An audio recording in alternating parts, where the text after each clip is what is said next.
What's up, everybody? Welcome back. Hope everybody's having a great day or night whenever you're watching this. The Spurs and the Thunder, man, they are 2-2 in the series right now. And I feel like we've seen a lot from both of these teams. We've seen some great play. We've seen some bad play. We've seen a lot of in between.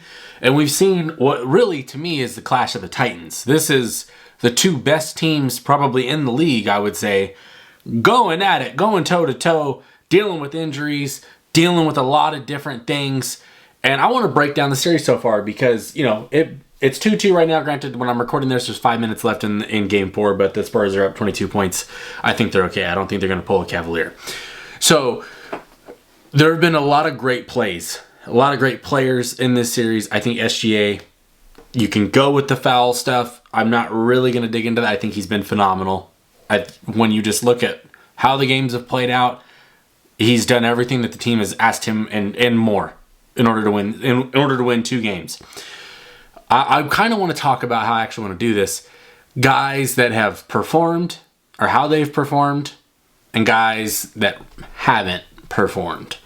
So let's start with the Thunder. We'll start with the Thunder in this. So if you want to skip ahead to the Spurs, there'll be a moment in time where you can do that. Well, we're going to start with the Thunder here. I think SGA been awesome.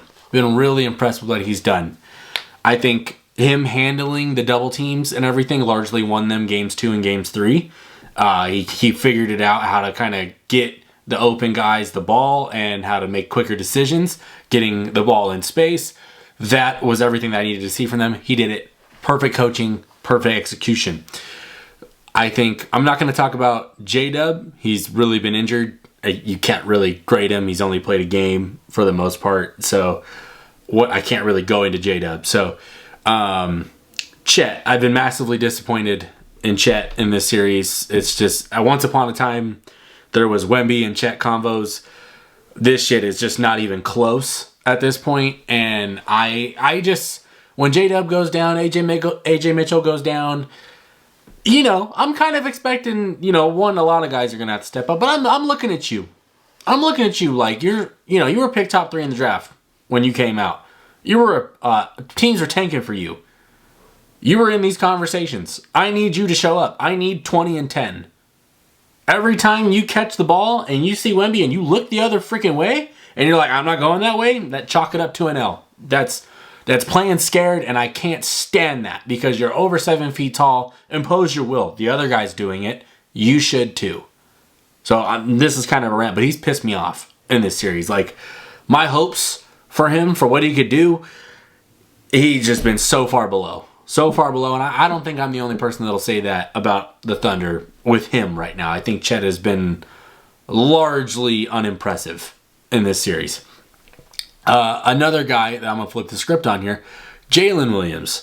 I think he's been really damn good off the bench. Amazing off the bench. Comes in game 3, hits like 5 threes. Just open spot-up shots, knocks them down. I don't care how open you are. You're in the playoffs. You got to hit your shots. That was big. I think he's done great taking some charges. He's largely outplayed any of the backup bigs for the Spurs. So he's winning the matchup across the board there, and I think that's gonna carry them quite a long ways. Cason Wallace, I think, has been phenomenal. His defense at the point of attack, there's not much more you can ask for. He's been shooting the lights out and making plays in transition. Cason Wallace is just one of those guys. He's gonna get $30 million a year from somebody when his contract comes. So I'm very impressed with him.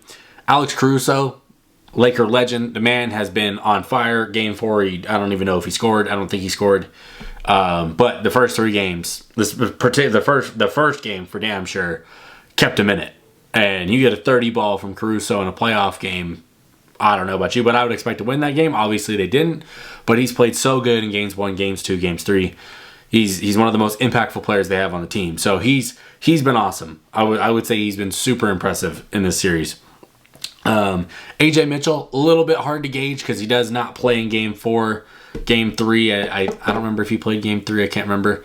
But he's, after the Lakers series, he was just on an all-time high, and now we've cratered back down way below that. So I've kind of been unimpressed with him dealing with actual point-of-attack defense. Lakers don't have that. Spurs got that in bunches. You're going to see guys like Fox. You're going to see Castle a lot. You're going to see Vassell. Even Champagny can lock up. There's a lot of things that the Spurs can throw at you at the point of attack that the Lakers couldn't do, and he's struggled for large parts of the series. So he's been pretty unimpressive to me in this series. The flip side of it, Jared McCain, game 4, obviously he doesn't play very well. I don't know if I think he might have gone like 0 for 8 or something like that. But games 1, 2, and 3, when he got his minutes, he was lighting it up. Game 3, he was lighting it up. He was backpacking. He was putting the Spurs on their heels, and he was causing problems. So I would say he's played very solid to this point, especially when you traded a bag of chips to get him. I think he's been awesome. Lou Dort, the other flip side of it, you couldn't tell me he was even in the series, and I wouldn't. You could tell me he hasn't played a single game yet, and I'd be like, oh yeah, I don't remember anything from him in this series. Hasn't done shit. So I don't really know how you grade him, because it's really just has not been anything important to the series. He's been one of their bottom tier players. So I expect him to try to figure this out, because once upon a time he was way more valuable than what he's played like. So I expect an improvement. Isaiah Hartenstein has played well. I think game 1 was terrible. Game 2 he got away with a lot of stuff, but he was getting away with it. You can't, if it ain't called, there's nothing much you can do about it. So he made an imprint in that game, and it largely helped them win that game. Game 3 was good. Even game 4, he comes out tonight, he has like 12 of their first 16 points or something, whatever, and just floaters that are touching the moon before they come down. I think he's played pretty good. Because after game 1, I didn't know if he could play in this series. I thought oh shit, he might be played off the floor, and they're gonna have to run Chet at the 5, and then they're gonna have poor rim protection because Chet's gonna have to come out. But Hartenstein has made himself valuable at certain points, and that has been at least adequate, I would say. So that's the Thunder for me in this. I feel like, obviously you've had Kenrich Williams, who played a little bit tonight, but Aaron Wiggins played a little bit tonight. Isaiah Joe's played a little bit.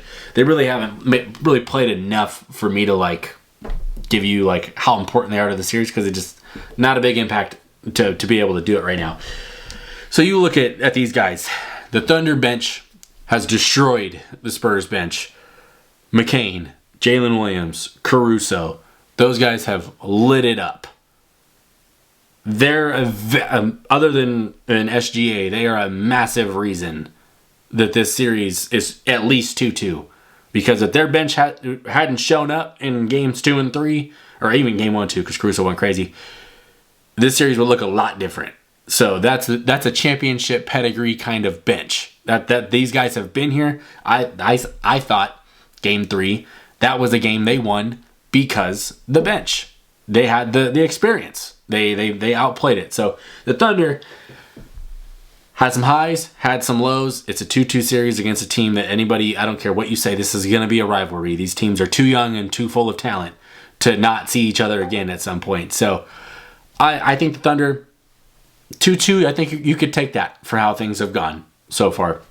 We're going to flip to the Spurs now. I'm going to start with Wemby. It's just the easiest thing. Game 1, insane. Game 4, plays amazing. Games 2 and 3, largely, I would say he's played above what I thought he could do in this series. I knew he'd be potentially the best player on the floor. I think he floated too much in games 2 and games 3 on the perimeter and wasn't very aggressive. Tonight, game 4, way more aggressive. Throwing him off the backboard, going for himself, throwing himself lobs. Not passing to maybe a guy in the corner that's open, I'm taking this shit myself and I'm doing this. I'm going to impose my will in the game. I love that. I think he did a phenomenal job in game 4. Whether we can go with Julian Champagnie. Shots haven't fallen. I think he's played hard, and he's taken some tough shots, but he's also missed some open threes. He's a guy that they need to hit those shots. So I would say I've been slightly underwhelmed with how he's played, and they're going to need him to step that up, because he's a very important cog to this machine. Devin Vassell has been awesome. I think if you're a Spurs fan, you're watching him, he's been ultra consistent. He's been effort plays. He's played great defense. He's checked every box for you. So I think Devin Vassell has been very, very important. Stephon Castle, a huge amount of turnovers in the first 2 games compared to 2 in the last 2 games. You go from 20 turnovers in 2 games to 2 turnovers in 2 games. I don't care what anybody says. That's an improvement. That is learning, and sure, there is probably some correlation with De'Aaron Fox returning to the lineup, but he's played way better. He's had some great dunks, some amazing defense, just all-out effort. and I would say he's been above my expectations, even though shooting hasn't been there. But when you look at everything that he's doing, it's a lot for a second-year point guard to come in first time and do this. So I've been impressed with seeing how this could look out long term. De'Aaron Fox has played 2 games. I'll give anybody credit that's playing through injuries, right? And most of these guys are all dinged up in some way or fashion. But playing through a high ankle sprain that will probably knock you out for a few weeks and coming back after a week, that's important. And I think him coming back and still looking like a pretty close version of himself. I think he's looked pretty solid overall. There's not much more I think you could ask for him. He has 12, 10, and 5 tonight. 10 rebounds from De'Aaron Fox in any game. Amazing. That just shows the attention to detail for what maybe Mitch Johnson has been telling this team. So that's really the starters. The bench for the Spurs, like I said, has been getting smoked. The one guy on the bench that wasn't on the bench for a couple of his games, Dylan Harper, I've been impressed. I've been impressed with him all year long, all postseason long. Tonight, he only has 7 points, 5 rebounds, 2 assists. Only takes 4 shots, but is a plus 25 at the end of this. Not what you can really complain about with Dylan Harper. I think overall, if you're a Spurs fan, you've been delighted with what you've gotten out of him so far. Now, these 4 guys that follow this up, right? Luke Kornet has been largely unplayable in this series. Game 4, he was better. I would say he's better. But for 3 of these 4 games, you could not play with Wemby off the floor. And tonight, sure, that was a little bit different story. But Matt, big downgrade on Kornet so far. He's been the worst backup big in this series. So I think that's a massive detail that they can't overlook. But in terms of expectations, he's not the bench guy that I'm ultimately looking at like, what the fuck are you doing? Keldon Johnson, all eyes on you, brother. You won 6th man of the year and you look like the 10th best bench player in the fucking series. That can't happen. Can't happen. Tonight, 3 of 12. And these, I get misses when they rim out. They bang, bang, they rim out. Or you get contested at the rim and it rolls off. You get those plays that just don't go your way. But some of this shit is hitting the side of the backboard. It's hitting the backboard flat on. It's not hitting anything. Brother, I expect the 6th man of the year to play like the 6th man of the year come Western Conference Finals time. Sure, you might have a slight downtick, but to be largely unplayable as a 6th man of the year, yeah, he is what my expectations wise. What with Chet is the same thing with Keldon, to where like, man, you guys are just stinking it up, and like I expect so much more from both those guys. But Keldon, he's been doo-doo in this series. I think Harrison Barnes has been an interesting one. I think he went 0 for 4 tonight, but like effort on the glass and playing defense and playing hard out there and giving them valuable minutes, I think you could say like, okay, cool. He's been aight. He's been fine. Carter Bryant, game 1, I was impressed. I loved his defense and his energy, his hustle, and going out chasing off screens and trying to make plays. Ever since then, he really hasn't done too much. He's a rookie. There's not a lot that you can really, especially when you have certain other guys on this team, they're going to have the ball way more than he's going to have it. But I would say it's been probably pretty negative overall. So that's a big thing. The Thunder bench up here, Spurs bench has been right here. Starters, for the most part, Spurs starters have been up here, and Thunder starters have been right here. So that's what happens. That's how you get a 2-2 series. The coaches. Everybody glosses over that when they look at the teams playing each other. Mark Daigneault did an awesome job coaching in games 2 and 3 to breaking down that Spurs defense and finding the holes in it and getting a shit ton of open threes. That was very smart on him, and making it to where the Spurs were going to have problems on defense and not just, it's Wemby's under there, we can't do anything. He made the right adjustments in those games. Game 4, I want to give credit to Mitch Johnson because they were doing that trap and double and everything every time Shai came in. Game 4, they just said, we're playing you straight up. If you get close into the paint, sure, we're going to help off a little bit, but I'm not helping or meeting you at half court. I'm not helping as soon as you cross the 3-point line. I'm not doing that. We're going to play you one-on-one a little bit. If you dig deeper and deeper and deeper, we're going to surround you. But, we're not just going to we're not going to let you pick us apart and let these guys have practice threes all game long. So Mitch Johnson just saying, you know what, I got to let my dogs be dogs, and we're going to try to meet this team force with force. I think that was an excellent adjustment. And, we're switching the scheme up. It didn't work the last couple of games. We're going to try something else. And it worked in game 4. They tied the series. Refereeing in this game.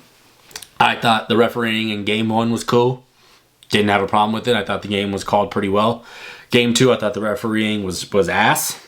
I thought it was bad. I thought there was a lot of missed calls that should have been called. I thought game 3, the reffing was great.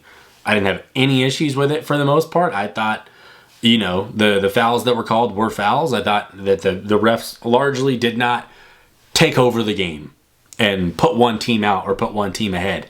So I liked it in game 3. Game 4, I liked it too. I thought that they were letting them play a little bit, letting them be physical, not calling ticky-tacky stuff as much.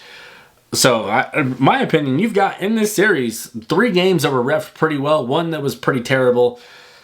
But overall, a 2-2 series, it makes a lot of sense. It makes a lot of sense to me. I think that's what happens when you get Godzilla versus Kong. You get, the Avengers versus DC. You get, or the Justice League, I'm sorry.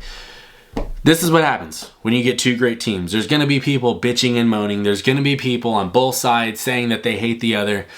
There's going to be fans that are like, oh my God, SGA is a flopper. There's going to be flopper chants. There's also, hate to tell you guys, if the Spurs win this, within a matter of a few months, everybody's going to end up hating the Spurs. It's the same thing that happened to OKC, and it's probably the same thing that's going to happen to the Spurs. When in reality, we should be looking at it like these are 2 teams that did things the right way, drafted the right guys, played through the right, didn't just go trade for stars. Like, they made the right moves, and they're the top 2 teams in the league for a reason. They did it right. I think we should be encouraging this and not so much, hey, we built this team up, now let's tear them down to build these guys up so we can tear them down. That shit sucks. That is insufferable to deal with as my phone goes crazy. I think we should enjoy the fact that we've got a 2-time MVP now in SGA, and we have this rising young demigod in Wemby coming full throttle for each other. And these teams don't like each other. I think that is amazing. I love that. I think that is amazing. My original prediction was Spurs in 6 after game 1. I'm going to stand by. I'm not going to change my prediction just because, oh my God, maybe the one team is doing this, and I'm not just going to bail out on it. Definitely not going to be shocked if this is a 7-game series, and I'm definitely not going to be shocked if the Thunder managed to pull it out. So this is now a best 2 out of 3. In the comments, let me know who you guys got winning this series, how many games, and it looks like the Knicks are probably going to make it into the finals. They're up 3-0 on the Cavs. Cavs look like they kind of gave up. Yeah, just me personally, whoever wins this series is winning the championship in probably 4 or 5 games. I think these 2 teams, and the Thunder and the Spurs, are head and shoulders above anybody out east. And that's not to shit on the Knicks fans or anything like that. I think the series could have some fun stuff in it, no matter who they play.